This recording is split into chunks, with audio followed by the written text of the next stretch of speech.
sebuah wilayah yang dulunya hanya hamparan tanah liat yang terisolasi bisa bermutasi menjadi imperium adidaya paling berpengaruh di muka bumi. Sebuah negara yang hari ini setiap keputusan politik dan ekonominya bisa mengutarakan dunia. Selamat datang di sejarah Amerika Serikat. Halo semuanya, perkenalkan, saya Reza Nurul Fazin, seorang mahasiswa dari STK IPB GRI Pacitan. Pada kesempatan kali ini, kita akan membahas tentang sejarah Amerika Serikat. Bagaimana sebuah negara yang awalnya hanya terdiri dari sebuah koloni kecil yang beranggotakan 13, yang kemudian berevolusi jadi sebuah negara adidaya yang sangat kuat.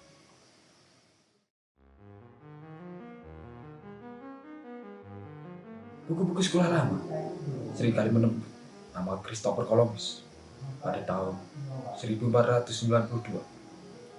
Namun, bagi para sejarawan, klaim itu sudah usang dan penuh perdebatan. Columbus bukanlah penemu, melainkan pembuka gerbang kolonialisasi Eropa. Jika kita tarik garis waktu jauh ke belakang, teori pendaratan pertama justru milik para leluhur suku natif Amerika. Sekitar 15.000 tahun lalu, pada zaman es, yang bermigrasi menyeberangi jembatan dari Selat Bering dari Asia menuju Alaska. Bahkan dari sudut pandang pelayaran maritim, Columbus sudah ketinggalan. Bukti arkeologis di Lee Age of Meadows membuktikan bahwa bangsa Viking di bawah pimpinan Leif Erikson sudah berhasil mendarat di pesisir Kanada Utara pada sekitar tahun 1000 Masehi, hampir 500 tahun sebelum Columbus lahir.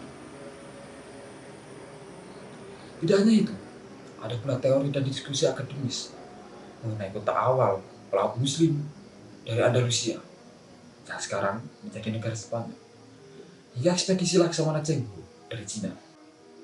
Namun, sejarah adalah soal dampak jangka panjang. Ketika Columbus mendarat di Pulau Bahama pada abad ke-15, pendaratan itulah yang mengubah peta geopolitik global selamanya, memicu gelombang imigrasi massal dari Eropa yang kelak mengubah wajah dunia.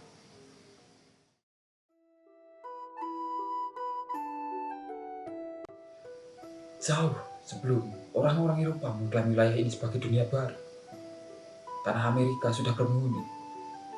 Jutaan masyarakat adat suku Native American seperti Cherokee, Apache, dan Iroquois sudah hidup harmonis dengan alam selama ribuan tahun. Namun, segalanya berubah sejak gelombang imigran Eropa, terutama Inggris, datang pada awal abad ke-17. Mereka melarikan diri dari persekusi agama dan kemiskinan di Eropa, mencari tanah harapan. Mereka mendirikan 13 koloni di pesisir timur Amerika. Sayangnya, tanah harapan bagi imigran adalah awal mimpi buruk bagi penduduk asli. Atas nama perluasan wilayah, suku-suku lokal perlahan tergeser, diusir dari tanah leluhur mereka. Dan jutaan lainnya tewas akibat penyakit bawaan yang dibawa orang Eropa. Ini adalah lembaran pertama paradoks Amerika. Kebebasan mereka dibangun di atas hilangnya ruang hidup orang lain.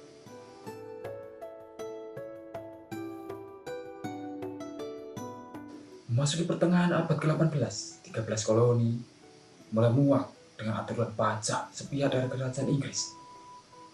Semboyan terkenal pun menggema no taxation without representation. Tidak ada pajak tanpa perwakilan di parlemen. Puncaknya, pada 4 Juli 1776, tokoh bangsa seperti Thomas Jefferson dan Benjamin Franklin mendeklarasikan kemerdekaan Amerika Serikat. Mereka memenangkan perang melawan kerajaan terkuat di dunia saat itu. Amerika lahir sebagai republik modern pertama yang menjunjung tinggi hak asasi manusia dan demokrasi. Tapi sekali lagi, sejarah selalu menyisakan Eropa.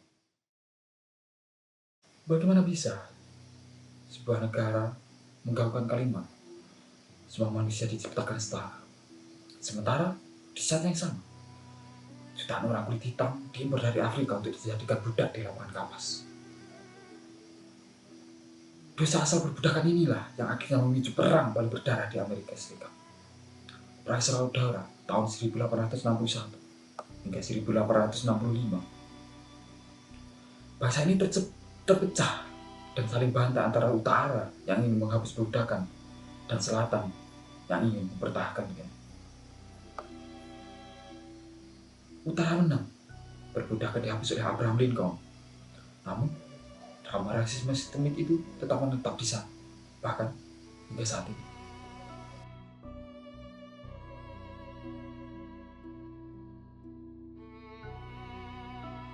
Pasca Perang Saudara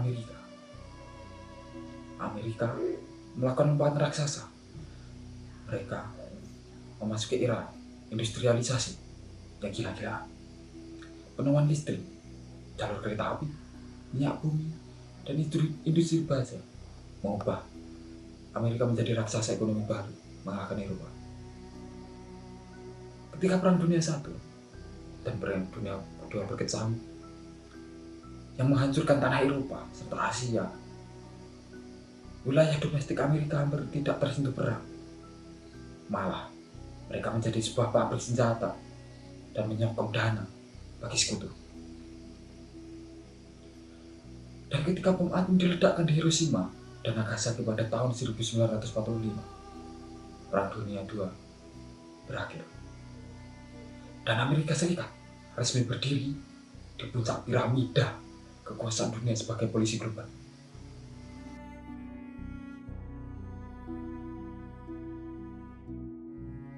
Paruh kedua, abad ke-20 adalah era perang dingin. Amerika terlibat pertarungan ideologi, spionase, dan pengaruh global melawan Uni Soviet. Ini bukan soal senjata, tapi soal siapa yang menguasai narasi dunia. Kapitalisme barat atau komunisme di timur. Amerika memenangkan pertarungan itu ketika Uni Soviet runtuh pada tahun 1991. Sejak saat itu, hegemoni Amerika Serikat tidak terbendung. Mereka tidak hanya menguasai dunia lewat pengaruh militer yang tersebar di berbagai negara, tapi lewat budaya, melalui film-film Hollywood, musik, teknologi, mata uang dolar, dan bahkan hingga gaya hidup. Melihat sejarah Amerika adalah melihat bagaimana sebuah bangsa merangkai untaian takdirnya lewat ambisi yang tanpa batas. Kita belajar bahwa sebuah peradaban bisa menjadi sangat besar jika mereka membakar uang bagi kebebasan berpikir, inovasi, dan kerja keras. Namun, di sisi lain, sebagai penikmat sejarah, kita juga diingatkan bahwa pondasi yang megah akan selalu digerogoti oleh ketidakadilan struktural dan luka masa lalu yang belum sembuh.